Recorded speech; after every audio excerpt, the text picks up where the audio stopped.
Good evening, ladies and gentlemen. Thank you very, very much for joining us here for the Standard Chartered Bank presents CNBC-TV18's Leadership Collective.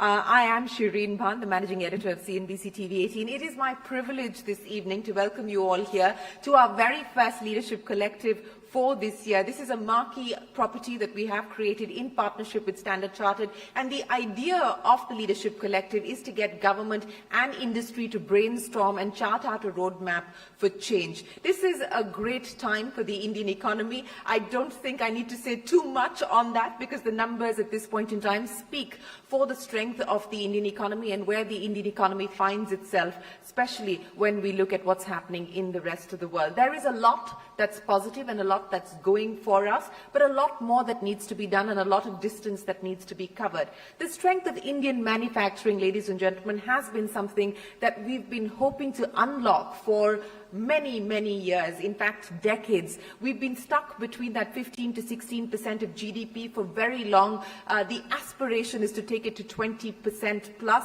and the hope is that finally we could be at an inflection point, especially with the world looking at a diversification as far as the supply chain is concerned. Geopolitics is certainly rearranging the global order. The economic landscape is changing on account of that, and by many accounts, India stands to be a beneficiary of those changes.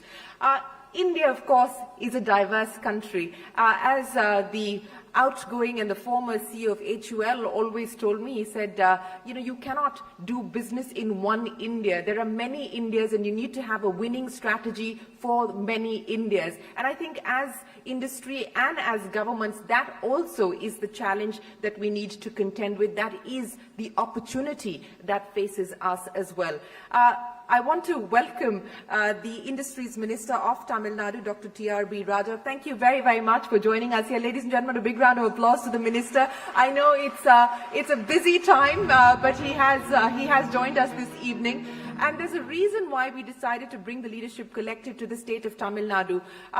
It is a state that has always traditionally as well been ahead of national averages on many fronts. But if you were to just take a look at the last budget, which is the budget of 23-24 that was presented, revenue expenditure, while up about 12% over the revised estimates, capital outlay is up about 16% over the revised estimate as well. Tax revenues have seen an increase of over 19%, and non-tax revenues have seen an increase of over 32%. If you take a look at the per capita as far as the state of Tamil Nadu is concerned, it is higher than the national average. The state of Tamil Nadu is also trying to draw in foreign direct investment across a whole host of different sectors. Of course, the automobile sector has been one of the biggest traditional beneficiaries of foreign investment, and that is why we decided that when we talk about federal cooperativism or federal cooperation, it would be best for us to talk about that roadmap here in the state of Tamil Nadu. We also have with us very special guests who join us this evening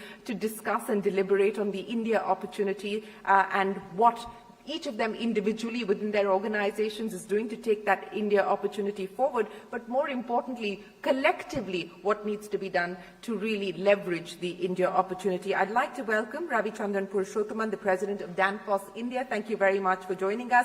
Ankur Khurana, the MD and Co-Head of Corporate and Commercial and Institutional Banking at Standard Chartered. Ankur, thank you so much.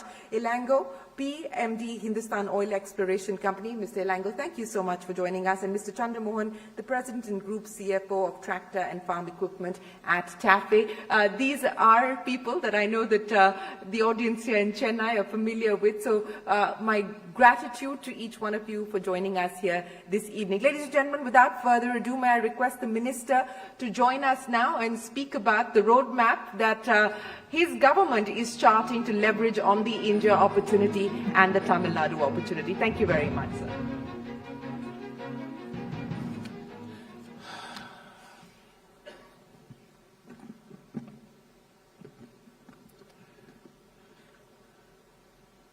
Thank you, Sharon, and thanks for having me here. It's truly a wonderful opportunity. I really wanted to stay here for a good amount of time and listen to all your wise gentlemen speak, learn from that, probably tweak a few policies here in Tamil Nadu and probably make things even more easier in Tamil Nadu for people to do business. We are at number 3 in India already. We do want to get to the top in a lot of sectors, and that's our focus. I really wanted to listen in to everyone, but there's an urgent matter which has come up, so I had to rush in, and I'm going to rush out of this meeting. I won't be able to listen in, but I'll definitely tune in and listen in. Probably reach out to all of you later on and help deliver whatever issues that you're facing or requirements that you have from TN as such. So, through Ravichandran, Ankur Kurana, Ilango, Chandramohan sir, and the rest of you, all of you who've gathered here this evening, thanks for having me here. It's a wonderful evening. It's always good to have great minds here in Chennai. Chennai depends or trusts in good minds. We already have brilliant minds here in Tamil Nadu working on making our economy better. As Sharon also said, we have wonderful numbers coming in thanks to our Honorable Chief Minister, who's been chiseling away at all the muck that we had over the past decade. I don't want to go into politics, but we did have a big slag some time up, and that's being cut off now, and we are doing pretty well over the past 2 years, and there's a lot of growth coming in the near future too. I'll get to that in a minute, but I'd love to keep this very short. And in this leadership collective that you have here, the topic being turbocharging the economy and driving India's superpower ambitions, they say. Superpower ambitions, okay. For that, I'm sure India needs to win.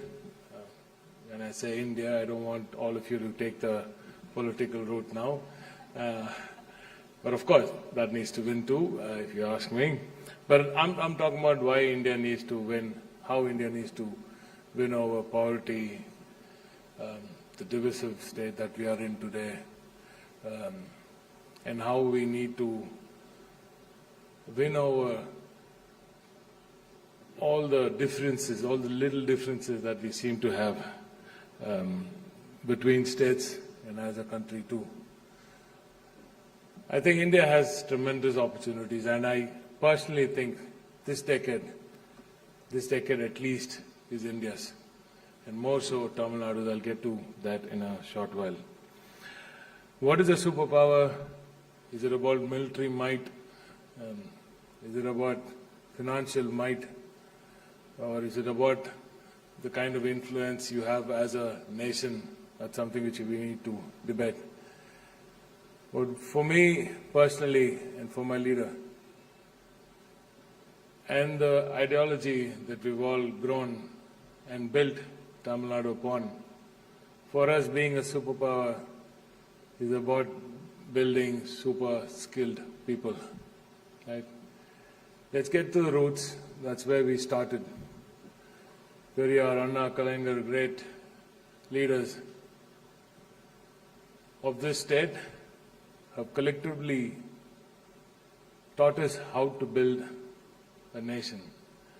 Where do we learn to become a superpower? From the USA, from China?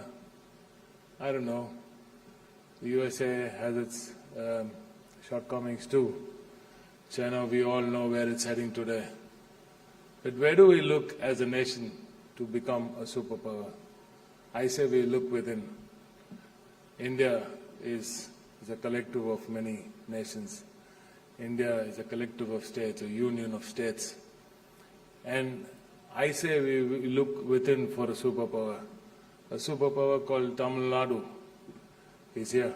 Tamil Nadu in itself is a superpower, and I'll tell you why it is a superpower. We are leaders in electronics. We are number 1 in India. We are leaders in automotive components, automobile. We are the number 1 in India. We are leaders in textiles. We've been so for a long time, and we intend to stay there. And thankfully, if the union helps us with the cotton issues and all that, of course, for a longer time. Yes, competing with nations like Bangladesh is going to be an issue too. We are leaders in EV now. 68% of all the two-wheelers that roll out of registration offices in India have all been manufactured in Tamil Nadu. Right? 68%, that's not a small number. We are leaders in emerging tech. Now, how did we get there? Because we concentrated on our roots. We concentrated on education. I think education is the basis upon which this country is definitely going to become a superpower, if not already. Where is that power going to come from? It's going to come completely from education, right? Education. And in united India. That is where I think our focus needs to be. All our great leaders taught us how to build a nation which is educated and builds on that education. Today, we as a state have gone back and we are skilling our people even now. We call, our Chief Minister has a scheme called Nan Mudalvan. Because you are the Chief Minister too, you are Chief too, is what it means. Because he doesn't want, he says, it doesn't matter if I'm the Chief Minister, I want everybody else, every single student, every single young mind here to feel as though he owns this state, he owns this state and he can be a leader too, in his own field. So we're skilling a lot of young minds, and as we build industry, we are ensuring that the supply of brilliant minds that work with the industry, the labor force, is met. We ensure that the industry, whatever the industry requires, probably even about 5 years, 10 years down the line, is met. And that is just one scheme, just one small scheme, which the Chief Minister is very close. He holds it very close to his heart. What else do we do? Well, we look at our roots and then we look at how policies are rolled out, right?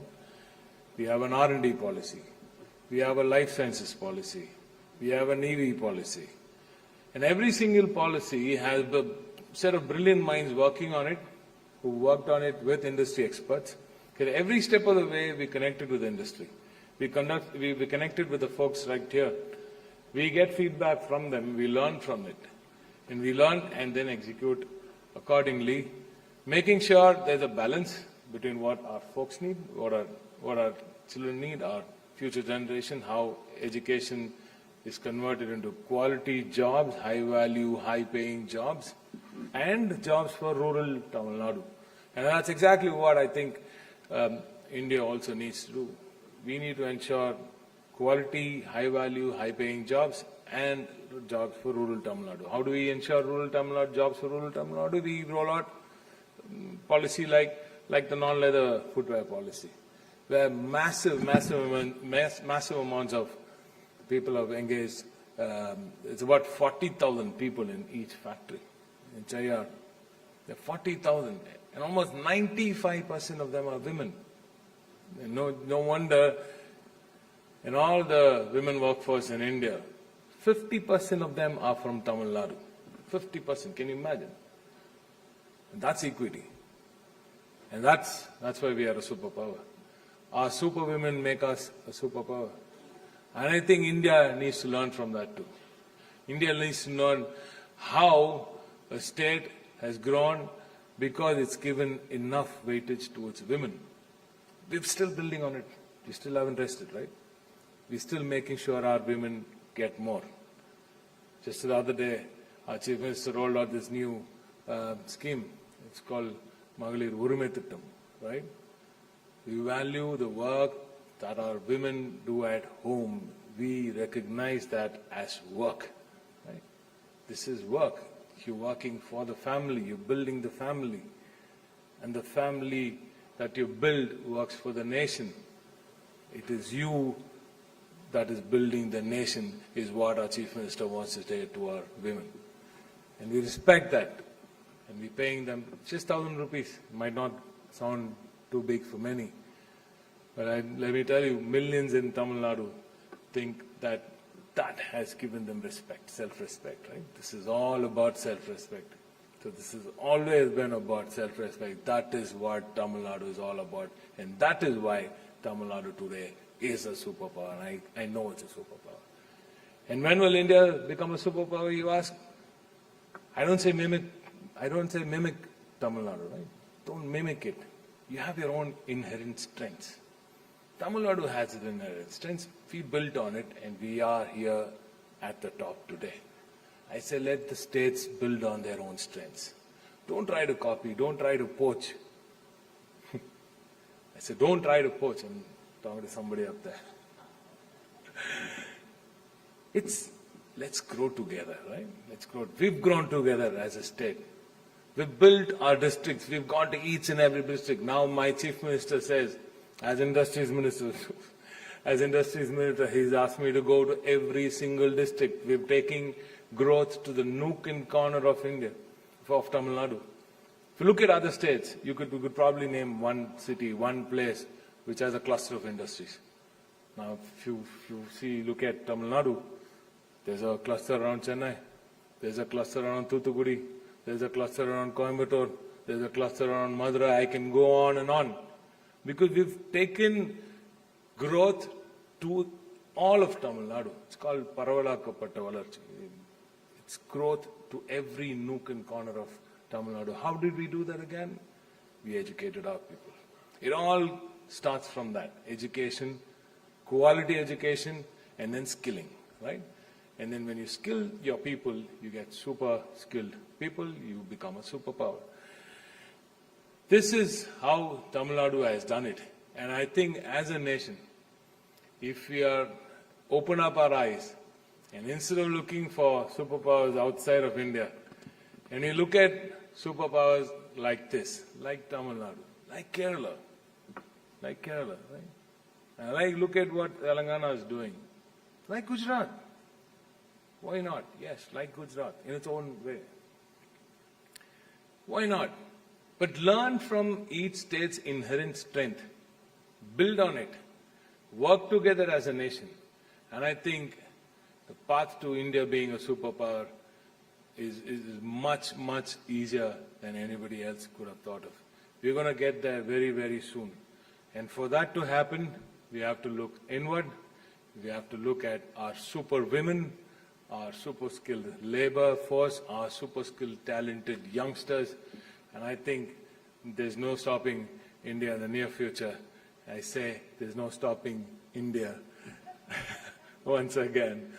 And ladies and gentlemen, have no doubt in your mind.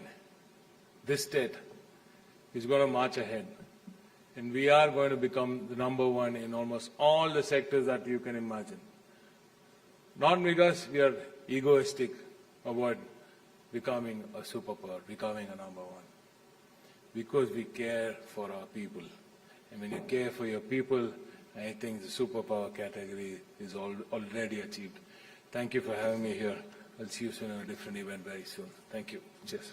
Thank you very much, Mr. Rajaa, for joining us. As you pointed out very eloquently, it is the power of demographics, it's the power of digitization, it's the power of decarbonization. These are all the opportunities that the world is looking at from an India perspective. But as you pointed out, I'd like to add a fourth one. It is the power of diversity that you talked about. That can be one of our biggest strengths as well. Thank you so much. Ladies and gentlemen, a big round of applause for the Industries Minister. Appreciate you joining us here this evening and look forward to seeing you again very soon.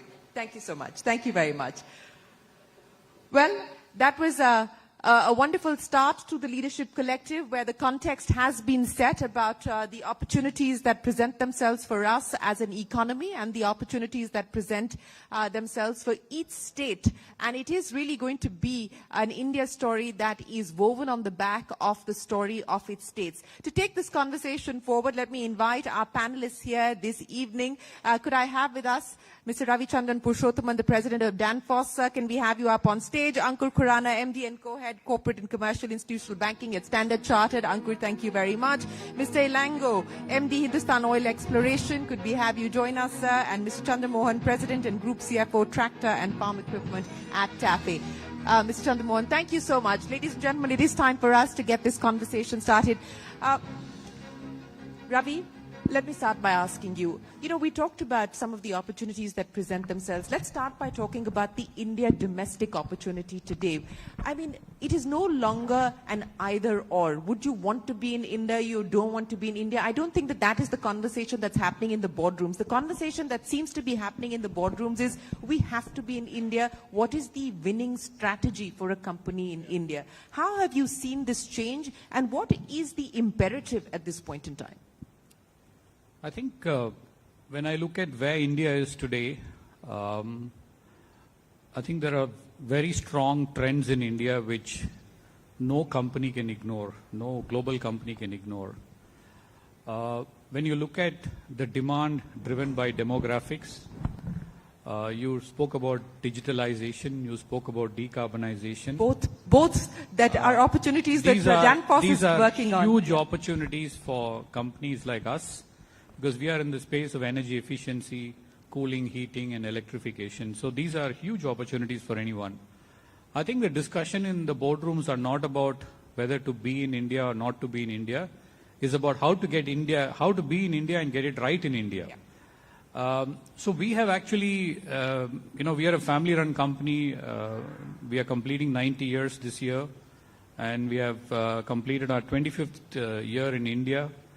And in our two and a half decades of journey in India, we have followed a path which was always long-term.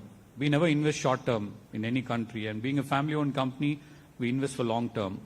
So the first, 15 years have been like building the market, because, energy efficiency is something people don't really understand what it is still. In 2004, when I was in front of the CEO of a very large listed IT company in India and talked about energy efficiency in an IT center, he was busy hiring people and starting up and running, and he was not looking at energy efficiency. Today we talk about ESG. So that is the kind of work we had to do to, bring energy efficiency focus in India. After the first 15 years, we've really found that to get India right, I think in India, you need to get your portfolio right. You need to get deep localization in India. You can't just keep importing and selling in India. You need to really get to deep localization in India.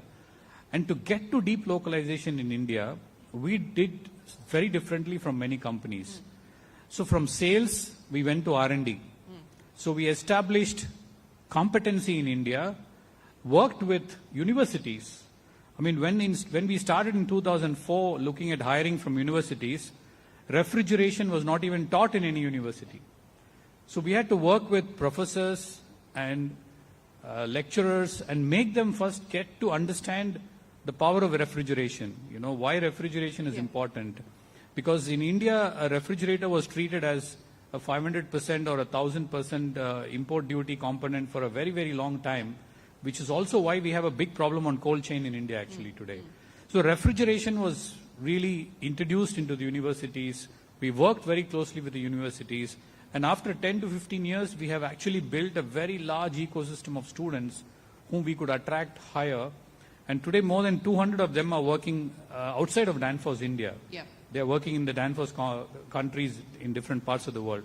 So after you build R&D, you also need to build a supplier base. So it's a journey which you can't fix India overnight, actually. No. So we went from sales to R&D, engaged with universities, built the skills with stakeholders. And I think India is also very different when it comes to energy efficiency. I say this in my boardroom that India is a continent, it is not a country. And you need to really understand India. And when we mapped where all we can actually be present in India, we identified 80 cities of India. After 25 years, we have only traversed 46 cities of India. So we still have a lot of work to do in India. A lot of headroom for growth, actually. So coming back to the boardroom topic, the question is getting right India is all about deep localization, being fully present in India, which actually pays off now because, ESG is also about keeping your supply chain shorter. Yeah. Your decarbonization goals are getting tougher. So I think everything fell in place for us. Now our big step is that we believe we can double our business every 3 years.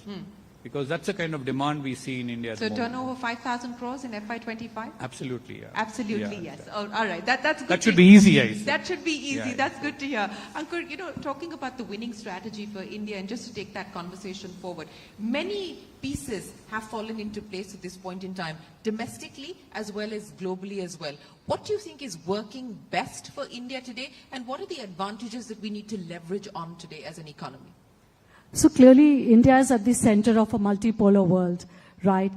There is no better time for India, and you've heard many business leaders saying this is India's decade, right? We've got the demographics right, and we've got the policy and the macroeconomic stability right after decades and decades, right? So from that perspective, if we don't monetize this decade, I don't know when will be. And at Standard Chartered, our forecast is that our GDP will double by the end of this decade to $6.5 trillion. And India will move to become an upper middle income economy, which means both a boost in domestic consumption as well as better opportunities from a globalization perspective. What's worked well, Shireen, clearly is the policy and the reforms, and I think the cooperative federalization that's working well, right? While the center is doing its bit in terms of policy, the states are seeing this as an opportunity, and in some sense, a competition between the states is really helping attract capital, and that needs to continue. I think what can be done more is partly what Mr. Rajaa also pointed out, and partly what Ravi was also saying, right, which the private sector is doing today is increasing employment opportunities and increasing employability of people, right? Because that's important to the target of having deep localization. You can't do deep localization if you don't have your supply chain set. You can't have your supply chain set if you don't have good quality, stable labor available. And that's a massive opportunity that India cannot miss out on, given that we have 50 crores of working age population. No, absolutely, right? And that links back to the advantage that we have on the demographic side, but also the challenge that we have on the demographic side, because you have this young population, you need to ensure that A, they're employable, but you also need to ensure that they have employment. So that is a challenge that central government as well as state governments are going to have to contend with. But Ankur, you talked about this aspiration that we have of 5 trillion or 6 trillion, as you pointed out. That's what the Standard Chartered research tells you at this point in time.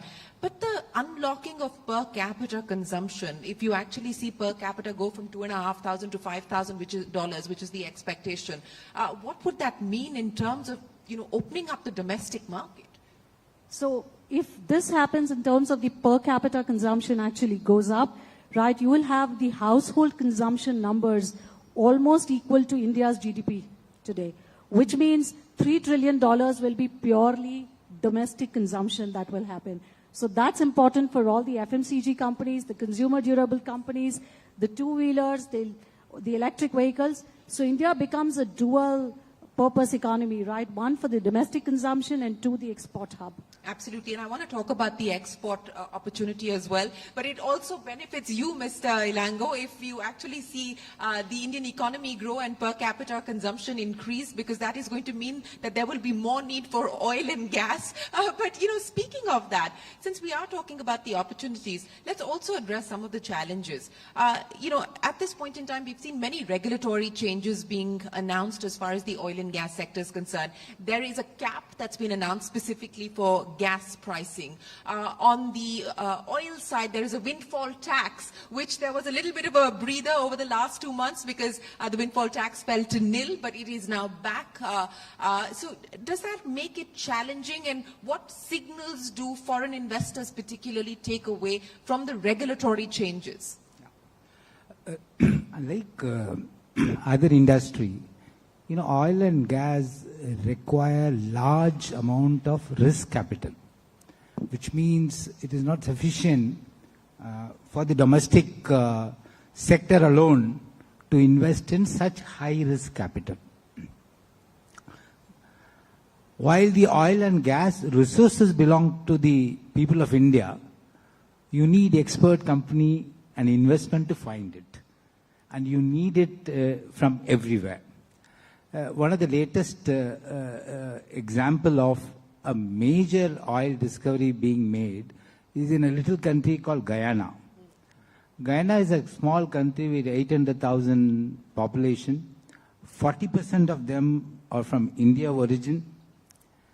And ExxonMobil, one of the super majors in oil and gas sector, invested in that country and discovered what could lead to a 1 million barrel of day production in a very short period of time. So what does a country need to do to attract such risk investment is continuity in policy. And government has this challenge of balancing the consumers as well as producers' interests. Therefore, it keeps changing or tweaking the policies, which doesn't send the right signals. But one of the interesting things that has happened recently is where the government has managed to turn a geopolitical challenge into a huge opportunity.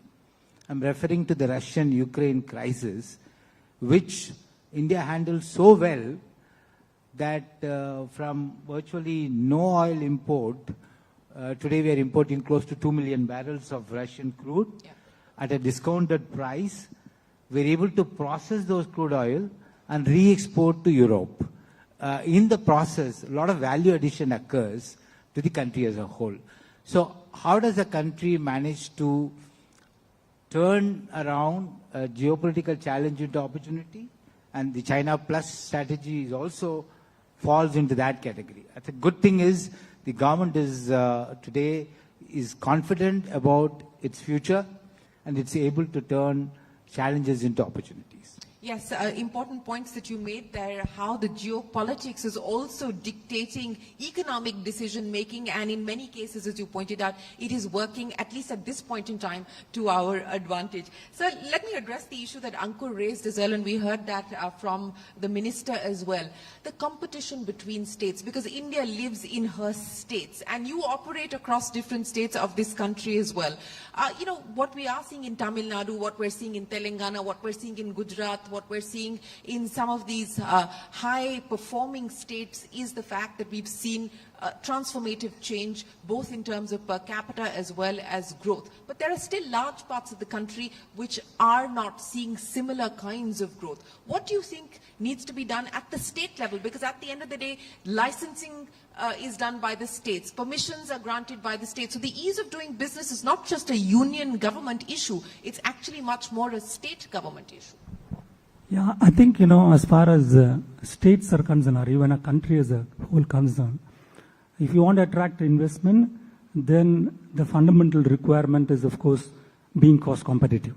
So if you're not going to be cost competitive, then, you're not going to be produced there.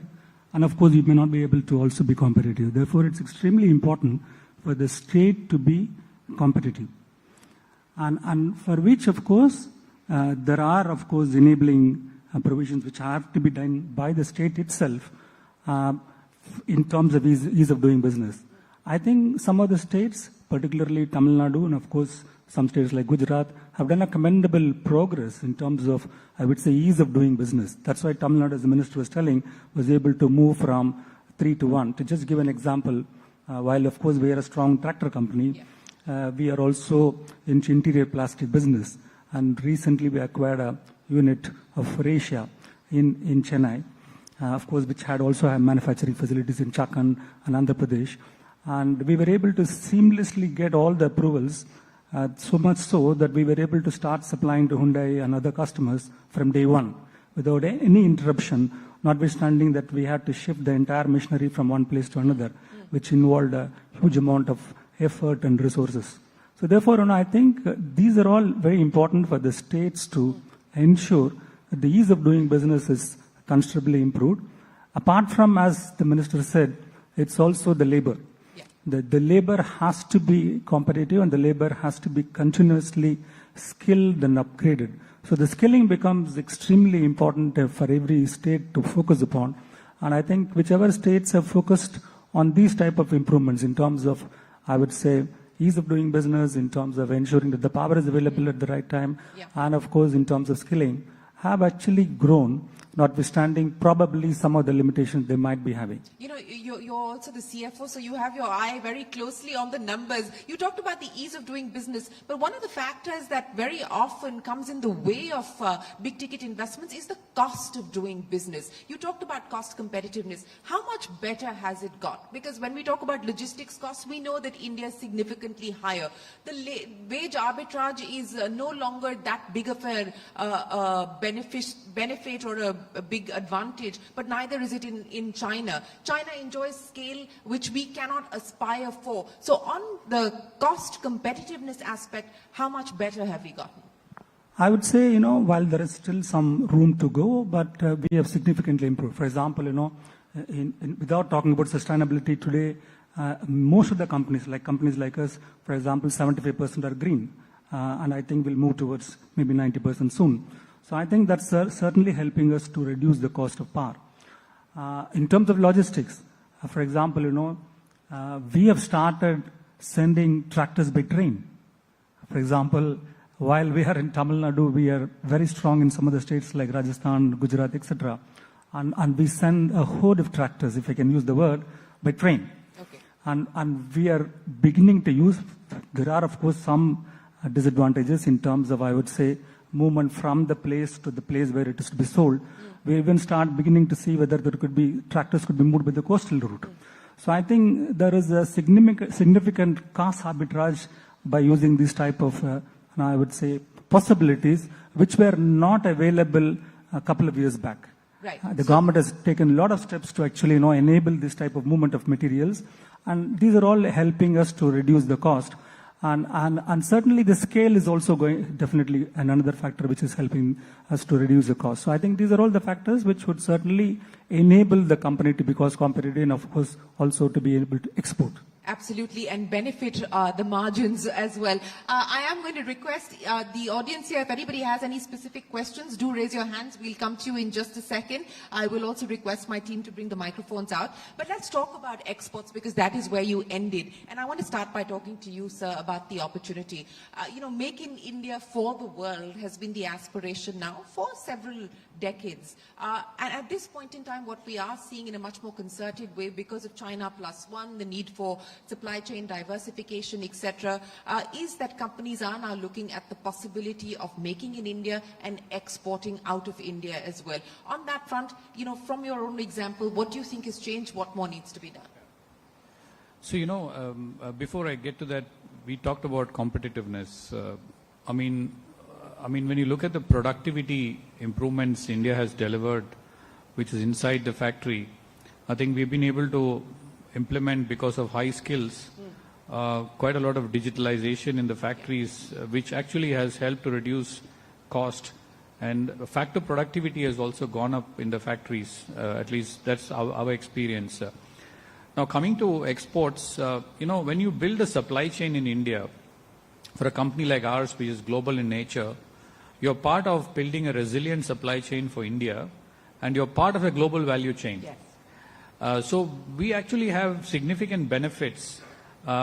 Because we get a better cost position in India, we also have an opportunity to export out of India, actually. So right now I would say that, in most of the products that we produce in India, 75% of what we make in India is exported. That's because we have built a very resilient supply chain in India, which is cost competitive enough. Right. And I'm not looking at whether I'm better than China or I'm better than Mexico or I'm better than Poland or I'm better than Turkey. I'm looking at how can I be better than all the other factories within my own entity. Absolutely. So if I can get there, I can automatically export out of India. And that's exactly what we have done in our enterprises. Ankur, just to take that forward, the government put together 13 PLI schemes, and these PLI schemes are not just to address domestic demand, but also to look at export opportunities. And these are 13 sectors that have the potential to create national champions that can also export. Where do you believe at this point in time the advantage lies? For instance, the minister was talking about electronics. We've now seen Apple starting to manufacture much more in India through its supply chain here, including in the state of Tamil Nadu and the neighboring state of Karnataka. Where do you believe, we have the opportunity today that we must seize? So electronics clearly is one huge area because we're expecting the exports from that sector to be more than 100 billion, right? But the key there is not just the headline export, right? So Apple used to manufacture 1% of the iPhones in India. That's moved to 5%. And that's roughly $5 billion of worth of exports. The key is what is the net export? In the sense, what is the value addition that is being done in India, which is still 10 to 15%. Imagine if that value addition moves to 50% with a resilient supply chain, the value that, then even if your headline export number remains the same, your net export number improves dramatically. I think that's where the significant opportunity lies. And if Apple sees success in iPhone, I think the rest of the products will make their way. And we know that the government is also working to see how the PLI scheme can be made more effective for other hardware components in the IT sector, right? Because that is, India will be a big consumer on that as well as a big exporter, right? The other, of course, the other large sector is auto and auto components, right? We have been traditionally a very large hub and Tamil Nadu has been at the heart of it. I think the key question for us is, are we able to demonstrate the full value on the electric vehicle manufacturing side? Mr. Rajaa talked about how 60% of the two-wheeler EVs are manufactured in this state. I think we'll need to go a step further to say, how can we backward integrate that? How do we get the battery manufacturing, for example, the Tatas have announced recently, how do we get that going? And for that, raw material security becomes a challenge. So huge opportunity, and I think the PLI, we've just seen the icing on the cake. The key is to keep the momentum and keep focusing on deep localization. No, I agree with you, and I don't know if you have a microphone with you. If you can just stand up, so they'll be able to identify you. But let me address the issue of value addition, Mr. Lango, because that's a very important point that you made. Because while we talk about Make in India, a large part of the Make in India story has largely been assembled in India. We do need to move up the value addition quotient, and that is the aspiration and that's the hope. Now, the government is brought in various methods of being able to do that, hiked customs duties across sectors and so on and so forth. Even in the defense sector, there have been lists that have been brought out where you have to manufacture those products specifically in India, going back to the localization aspect. How do we unlock more value addition? I think as we focus on the PLI scheme actually gave a kind of wake-up call to the manufacturing sector and created a kind of a tipping point for everybody to start looking at manufacturing as an important option. I wish the minister was here so the Tamil Nadu government can look at a PLI scheme for SMEs in Tamil Nadu.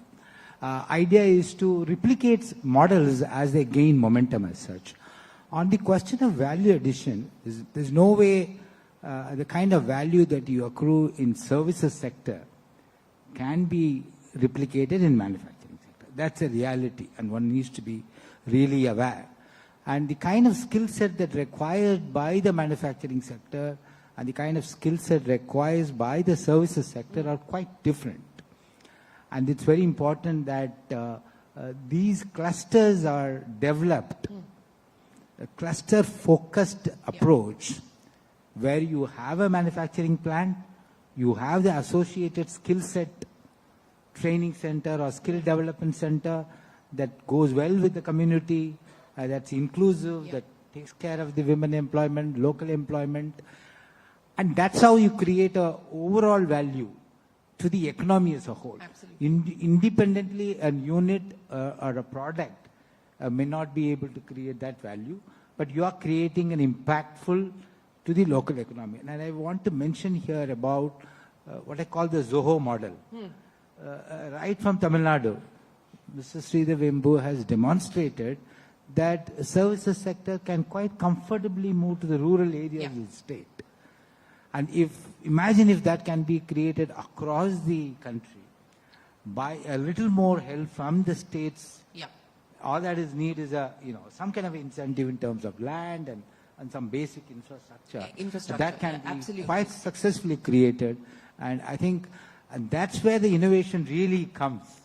That when you look at a new way of doing things, and Zoho is a very classic example of that. No, you're right. This distributed model is something that a lot of companies are at this point in time experimenting with, and the pandemic also forced people to innovate. As they say, necessity is the mother of invention, and because we had to face lockdowns and shutdowns the world over, many of us had to find new ways of doing business. Some of those continue to be in operation, and some of those have worked very well. Yes, sir, you have the microphone. Go ahead. If I could request you to keep your question very brief, please. I am Professor Sridhar, founder of GAME, which is bringing in world-class education at affordable cost. When we are speaking of doubling the economy, impact of research, which should lead to new products, and we should be the front-ending towards moving from a service to a product sector.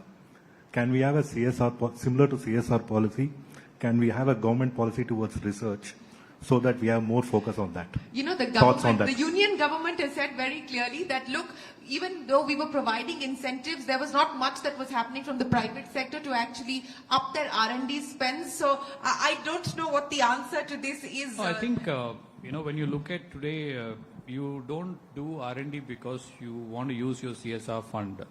I mean, from my No, I think he's saying that, can we have an incentive scheme to promote more R&D? We have already an incentive scheme to promote more R&D. But I think the challenge for India is that when you look at our R&D spend as percentage of GDP, much lower. It is still very low. It's about 1.1% actually. China is about 4.5%. And when you look at European countries, many companies are spending about 4 to 5% on R&D year on year.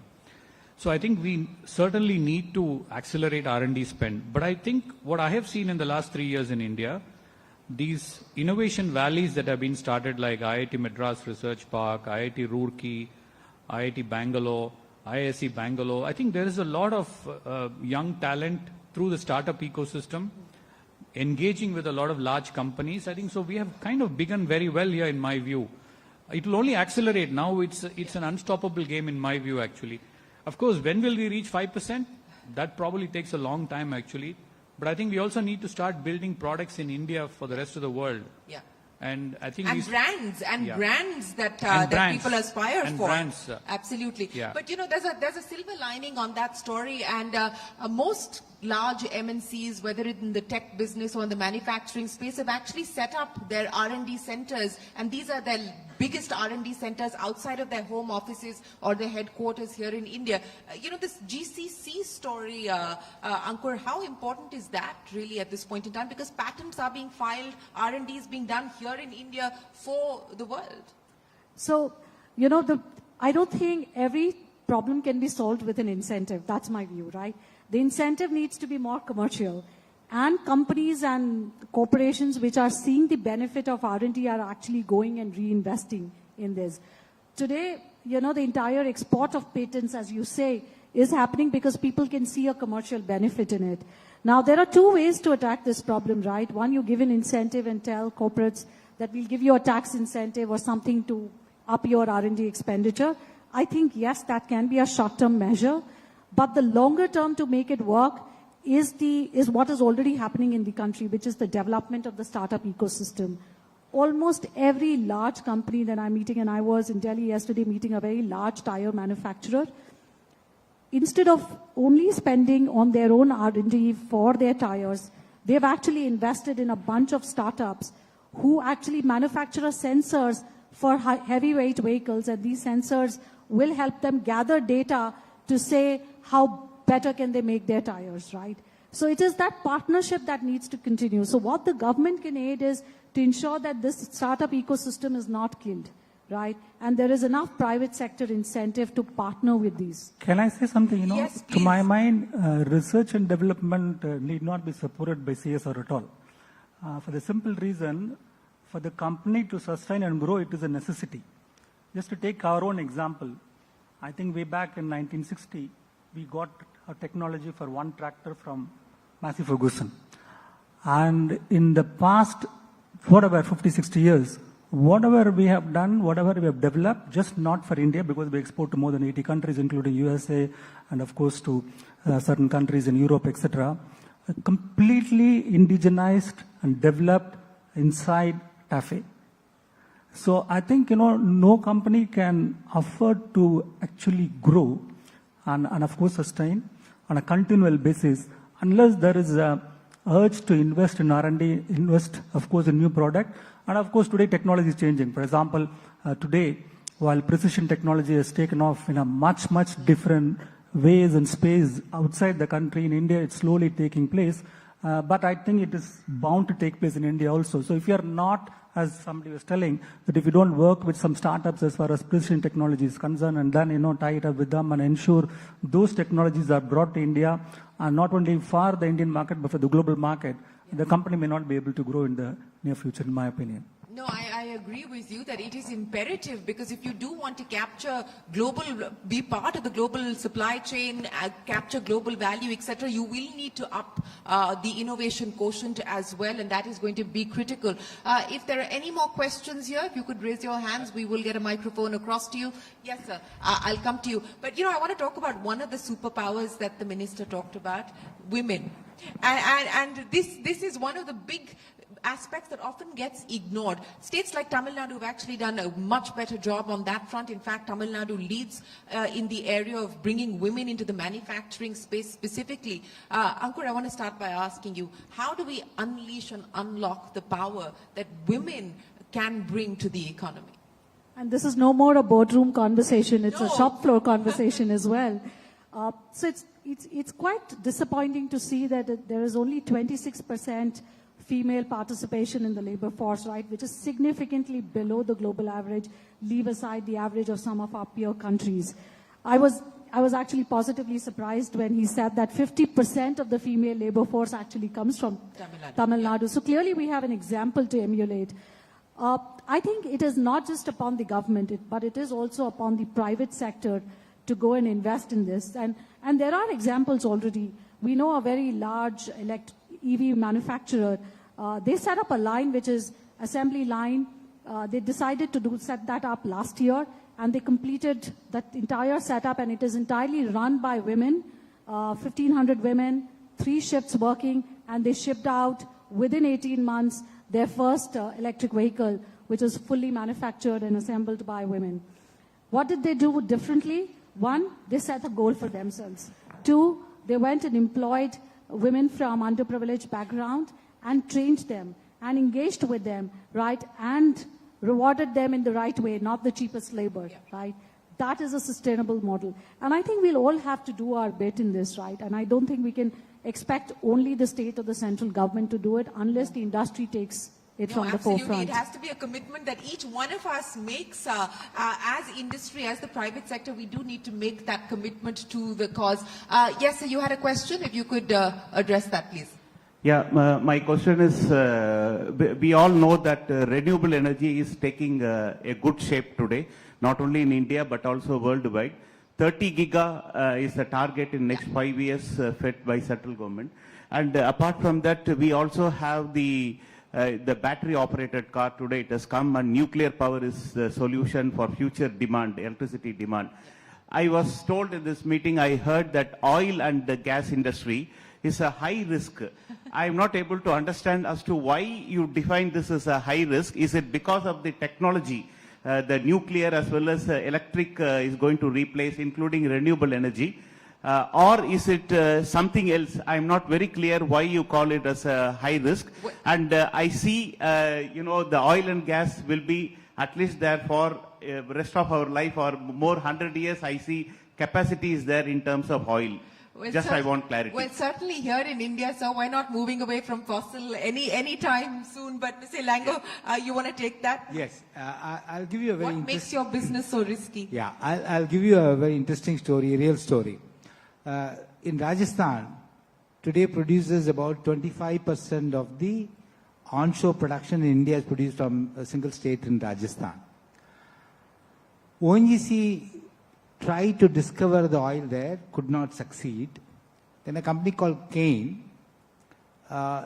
drilled 12 what we call dry wells, which means each well to drill you spend about $3 million.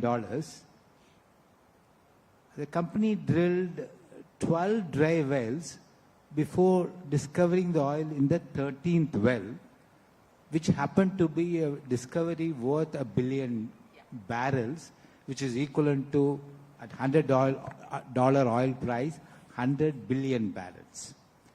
$100 billion worth of oil has been discovered after drilling 12 dry wells, which means the success rate to discover oil is almost 1 in 6. And the entry barriers are very high, and as an investor, you should have the ability to take that kind of a deep pocket and invest. Yeah. Because at the end of the day, unlike a manufacturing plant, for example, you set up a cement plant, you know X volume will be produced for Y years. To discover oil, you just go through a process of elimination. You try to find where oil and gas could not accumulate, you eliminate them, and zero in on where oil and gas could be accumulated and find that. I often used to say it's like sighting a tiger. You need passion, you need patience, you need persistence. But ultimately, if you have that, you'll find the tiger. And a lot of patient capital as well. A lot of patient capital, unless you're lucky to get a venture capitalist to fund your ambitions and your aspirations, like we've seen in the case of many startups. I'll get one final question here before I get closing comments from each of my panelists, and I'll start with you, sir. You know, I've heard every CEO at this point in time, the minister also spoke about it, Ankur spoke about it as well.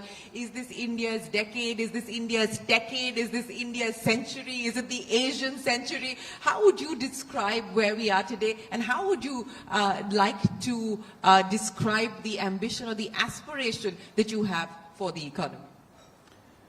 So when you look at where India is, I think India is sitting at a very opportune moment, but this window is only for the next 5 years. If we Why don't, only the next 5 years? because you never know, there could be a China +1 emerging somewhere else. It could be in Africa, it could It's be not in as Vietnam. if it doesn't exist today. I mean, It's you know, somewhere Vietnam, there. Philippines, these are Bangladesh. These are economies that are taking away some of the, excesses from China. Absolutely. So I think what is important for us to recognize is that how do we use this window for accelerating our manufacturing opportunity? I think that's the key thing for us actually. Because this window is not going to be there for too long a period for us. So what do we do in the next 4 to 5 years is going to decide what will happen to this country in the next 2 decades. Ankur, do next 5 years, that's the window of opportunity. What do we do to ensure that we don't miss the bus? And everyone focuses on the manufacturing side of the story, but the services engine has been an engine that has fired for us consistently, continues to fire for us consistently. How do we ensure that we don't ignore that in our obsession for manufacturing? Hopefully the commercial model on the services industry is so well set that the private sector can continue to take that forward. I think the only thing the private sector needs to continue to do is invest in AI and some of the new areas of digitization so that we don't lose out to the rest of the world, right? Because when you go and speak to the large IT companies, they will tell you how the nature of their work and contract and conversations with their clients have changed. So the work, and how do they ensure that the workforce remains skilled in the context of the new technology, right? But there's one more thing, Shireen, that I would like to add when we talk about India emerging as a superpower. We talked a lot about middle income going up. We talked a lot about manufacturing. I think the one thing we cannot afford to lose sight of is the income inequality and the disparity as well. The benefit or the turbocharging of the economy needs to lift up the entire population, right? And that cannot happen if public and private sector lose focus on spending on social infrastructure as much, right? So I hope when we become the superpower, it does not benefit a few, but a wider population. I couldn't agree more with you, Ankur, because we cannot continue to have the kind of income inequality that we see. We do need to ensure that we don't widen this gap, but we actually bridge this gap, which continues to be a very large challenge. Mr. Ilango, decade, century, which camp are you in? No, I believe that perception is reality. So everyone believes that this is India's decade, so it's going to be one. But what really fascinates me is the fact that there are 500 million people below 20 years of age.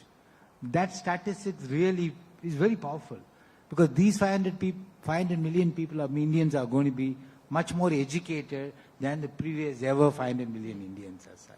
I think that gives the hope, and I think the minister put it very eloquently, that if you really truly believe in people and talent, and that's what the country would, they would build the country. You know, you're right in pointing out that hope and belief is what we need, but we also need to be mindful of the fact that hope is not a strategy and cannot be a strategy alone. So that is certainly something that we need to be mindful of. Mr. Mohan, I'm going to give you the final say. Yeah. What makes you most optimistic and most confident about the Indian To my story? mind, I would like to say confidently, this is India's decade. Why I'm saying this, to my mind, the corporate balance sheets have been completely deleveraged to a great extent.